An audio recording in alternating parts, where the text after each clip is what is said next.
Shalom, it's No Limit Eddie, back with another video. Today's video, guys, I'm reacting to a video from a Nigerian man born and raised in Nigeria who then moved to America, who's now making a video about why African Americans are leaving Ghana. Yeah, so this is going to be a really good one, guys. So stay tuned and let's watch the entire video. Now, if you don't know who I am, my name is No Limit Eddie. I am a 23-year-old American who has been living abroad over in Africa for over 2 years now. On this channel, I kind of talk about the good, the bad, the ugly of moving and relocating to the continent to hopefully help you guys be a little bit more prepared. And if you hear this type of stuff, like I said, I live in Egypt. It's really loud here. Now, with that being said, I want to jump into today's video, but before we do that, I kind of got to give you guys a backstory or a context, because the original video was like 40 minutes long. I think like 34 minutes or something around that time frame, and I couldn't do all of it. I only wanted to react to the best parts. Before the first clip that you're going to see, he was talking about, the reason why Ghana did the whole year return was not necessarily to be like, oh, lovey-dovey to African Americans, come home, brother, it wasn't that, but rather that the whole reason for the year return was financial, because Ghana wanted to gain finances from the African American population. They wanted them to bring over some of that, $1 trillion in spending power over to their country and kind of inject capital into the system. And the context of why he believes that was like Ghana is having a lot of financial trouble, a lot of financial difficulties at this moment in time. They're defaulting on a lot of their loans and different things like that. So they figured like they were desperate, they would try anything, and they decided to put out the year of return. I really like this video because you're able to see how other people, especially continental Africans, those who are now in America, how they view African American people or how they see African American people. And so what we're going to jump into now is where he talks about the 3 different classes in his mind of African Americans who heard the year of return call. All right, so let's jump straight into that. 3 status of African Americans that heard that call, one of which answered the call. The first class or status of African Americans are your job creators. These are your celebrities: Oprah Winfrey, Steve Harvey, Dave Chappelle, Jay-Z, Beyonce, Nicki Minaj, your celebrities. And in that also, you had business owners that heard that call. Now, these individuals went to Ghana. They went to visit Ghana. We saw them. We saw publicity. We saw pictures. However, these individuals within this status were never going to move to Ghana. All right, cool. So that was the first clip, right? So this was what he believes is the first class of the African Americans who heard this call. And again, I don't know if he believes these 3 classes of people are just 3 classes of blacks in general, or if these are just people who heard the call. And so, yeah, the first class, he says, are the celebrities and the job creators, right? So these are, in his mind, like the 1% of the African American community who heard the call. And he says these type of people would never move to Ghana, but he actually never explains the reason why. He doesn't actually give like a context as to why they would never move to the continent. Now, I believe people like Stevie Wonder, for example, who's a very popular guy, very well-known guy, has actually relocated full-time to Ghana. I believe Dave Chappelle actually is living a good portion of the year in Ghana. I believe Steve Harvey as well has property and is looking to live there for a fair amount of time in Ghana. I've heard him mention that in a lot of different interviews. And so he says they would never actually move to the continent or never move to Ghana, but he doesn't actually go into depth as to why. But that's the first class of people in which he specifies: celebrities and business owners. That's by the way. And then the second status are your working class individuals, the ones with jobs, the ones with either an 8 to 5, 9 to 6, whatever. These ones that have jobs, they're the ones that either make hourly wage or make salary, anywhere from either $40,000 a year, 50, 60, 80, 90, 100, whatever. Your active workforce that are. This is the second class people that he mentions have heard the call of the year of return. Now, he doesn't believe these are the people who actually made the move. He believes that the third class, which we'll get into right after this clip, are the people who actually made the move. And so I would say that Yeah, like for me, from my personal experience, people who actually make the move usually are people who had a rock top moment. And like people know rock bottom, but there's also a such thing as a rock top, right? So you get to the top of the mountain, you got the degree, you got the job, you got the house, you got the wife, you got the kids, you got the white picket fence and a dog, and you're just like, is this all there is to life? Hold on, hold on, hold on. Look, as we're going to talk about in today's video, like you need to have income online. If you plan on making a move to the continent, you need to have it. A consistent, steady stream of income. All right. Now, I've been making money online since I was 17 years old. Warren Buffett says, if you don't understand how to make money while you sleep, you will work until you die. Go into your local Subway, go into your local Walmart, you're going to see people who are far beyond the retirement age still having to work. Why? Well, because their retirement is running out faster than they imagined, faster than they thought. And so that nut they put in the sky, just work hard and one day you retire and you can, it's a lie. And we can see that panning out in front of our very faces, okay? Inflation is stealing your money. The government is stealing your money. Like, you got to understand that most people who think they're going to work into retirement, they're going to have a very rude awakening once they reach their retirement age.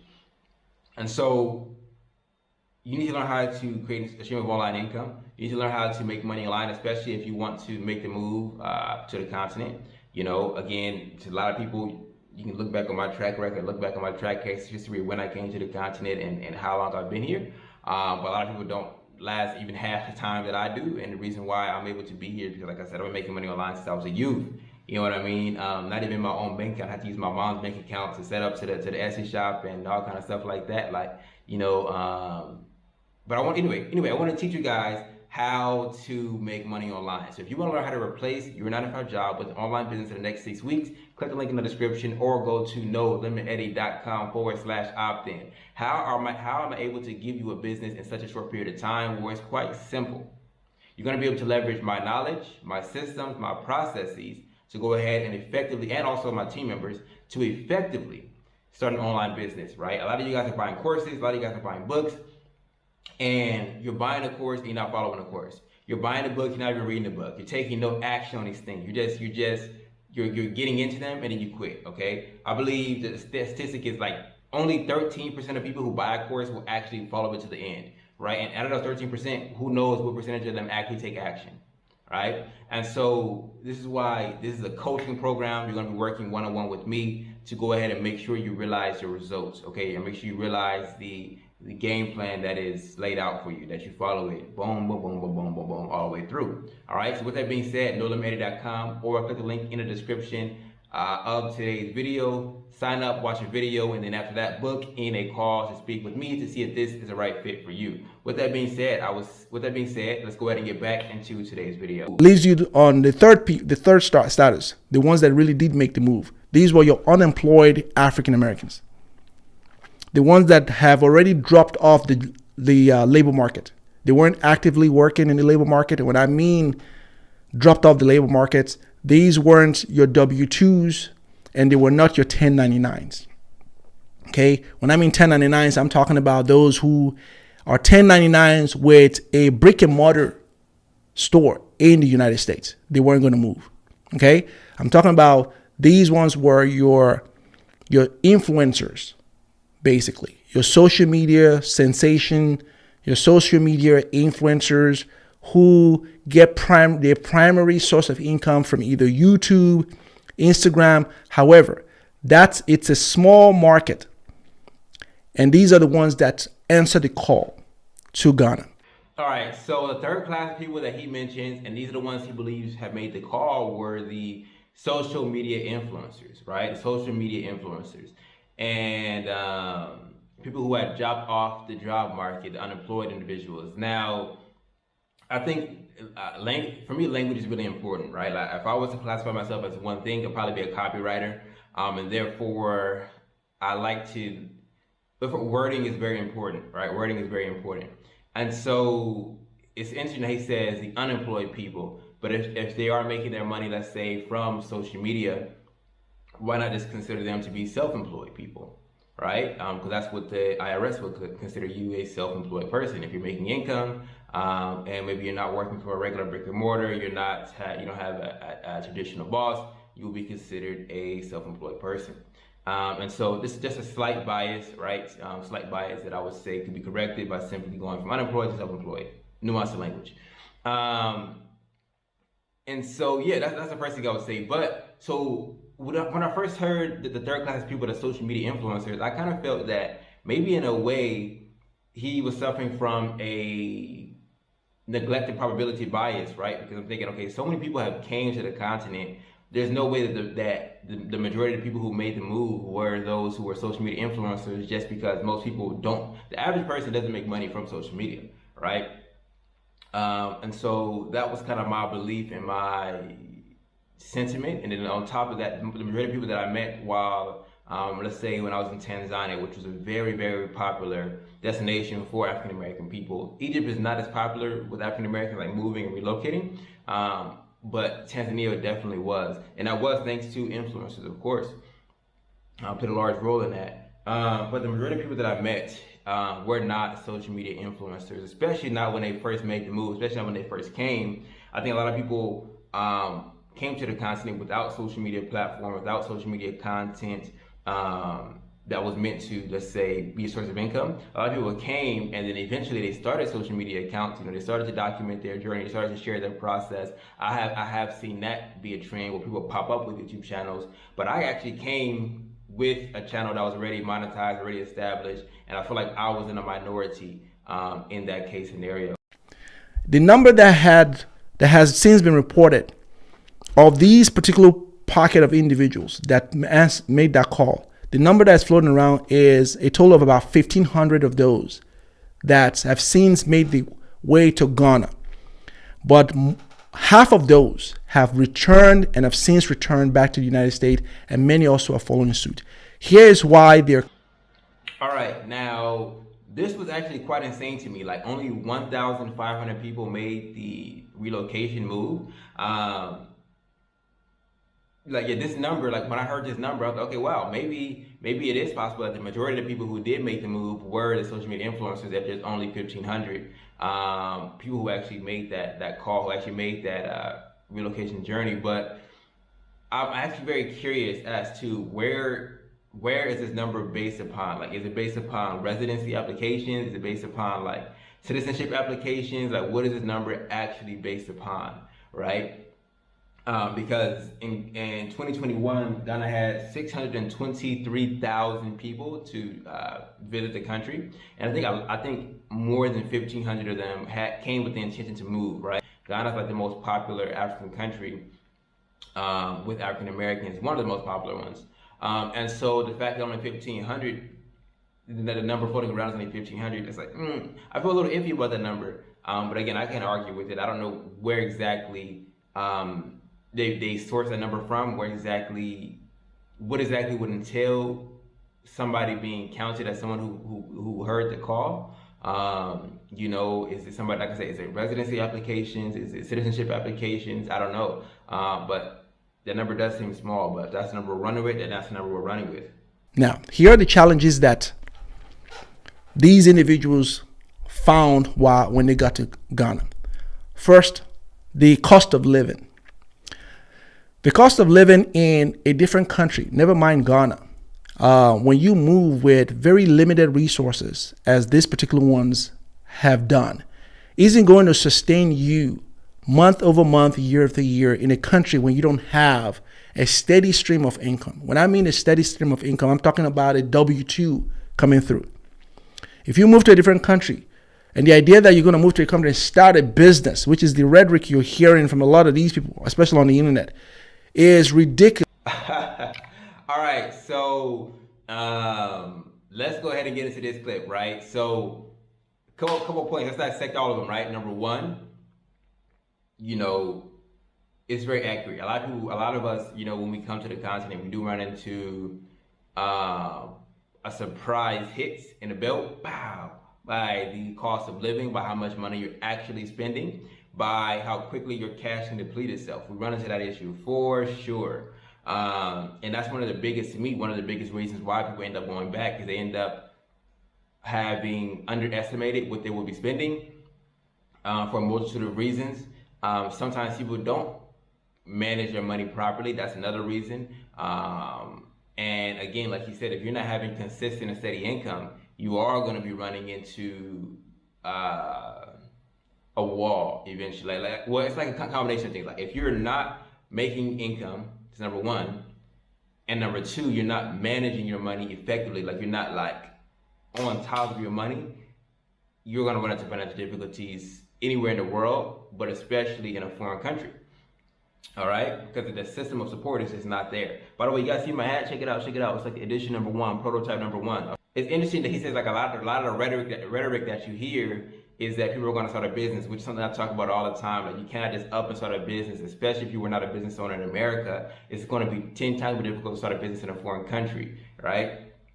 And it's interesting that like I'm curious as to why he knows so much about the situation, being that he's Nigerian and he lives in America. So he's neither African American nor Ghanaian. So I'm kind of curious as to why it is that he spends so much time focusing on the so-called African American struggle. You know what I mean? Or why he has such an in-depth analysis of it. It's interesting. And on top of that, you know, I watch like Tariq Nasheed and things like. Even though Tariq Nasheed is pretty much anti-Africa, anti-African, and things like that, I believe there is a certain amount of truth into what he's saying. And so the whole foundation of Black American movement is humorous, but there is to some degree some truth in the matter of that. So many people that are Black or that are that will claim to be Black once they get to America will have a certain disdain towards the foundation of Black Americans, right?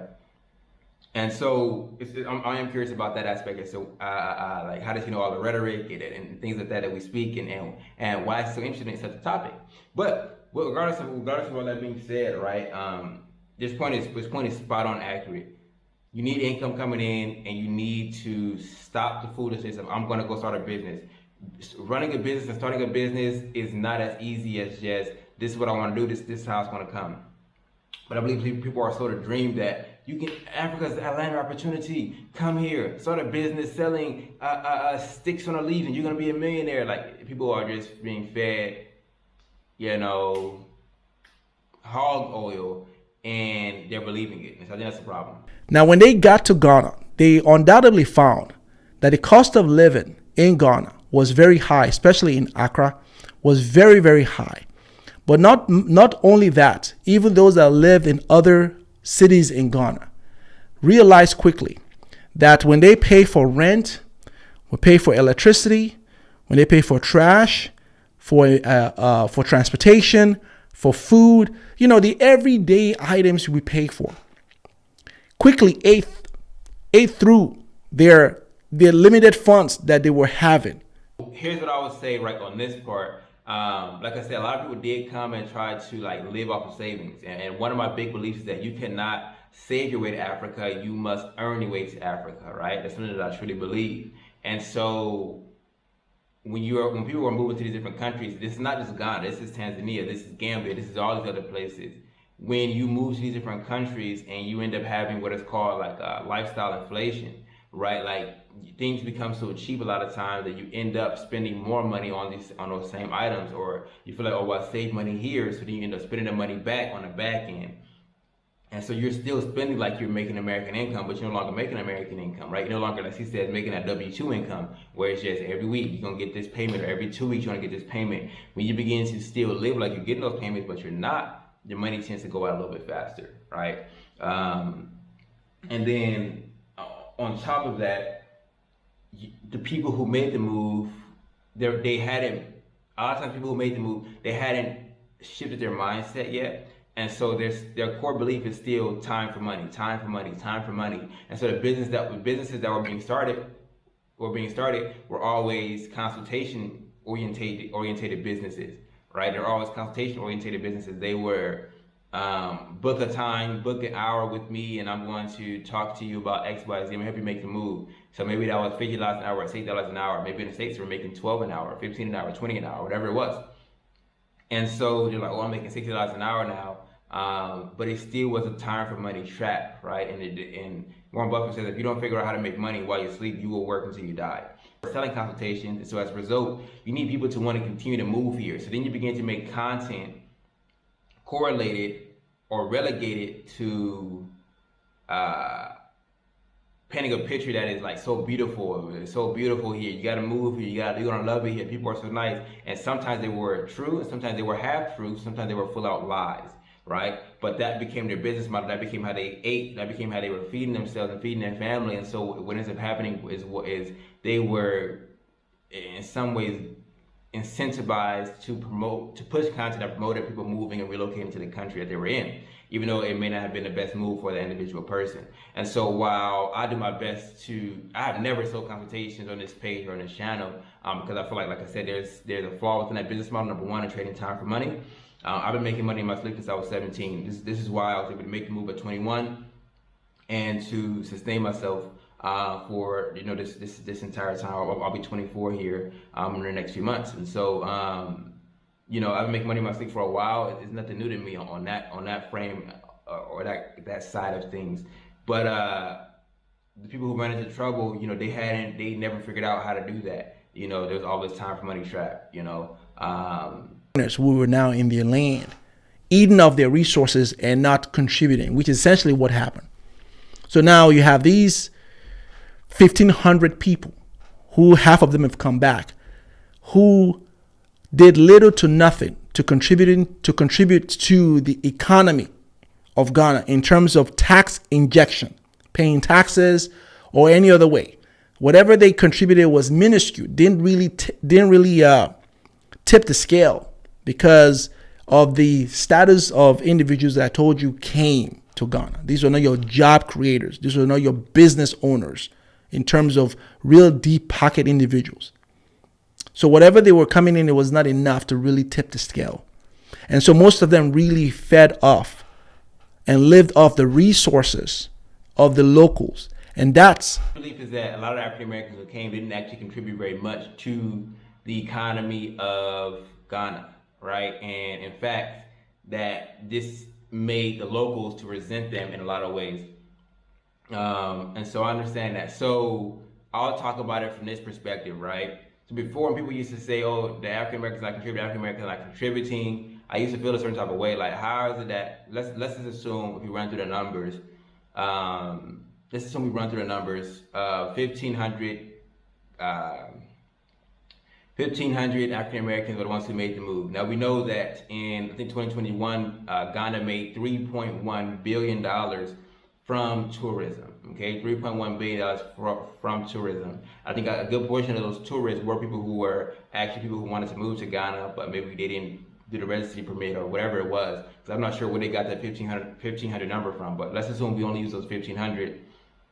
1 million is 1,000 1,000s. So if the average person, let's say, spent $2,000, average out to $2,000 per month, let's say they spent $1,000 a month, and it was 1,500 people, then that would mean that $1.5 million a month was rejected into Ghana. 1.5 million US projected into Ghana every month. If the average person just spent $1,000 per month. Now I'm assuming that the average person spent a little bit more than $1,000 per month because Ghana is far more expensive from what I've seen. And so let's say they spend $2,000 a month, well then that would be like 2.5 million every single month being injected over the course of the year, about $24 million injected.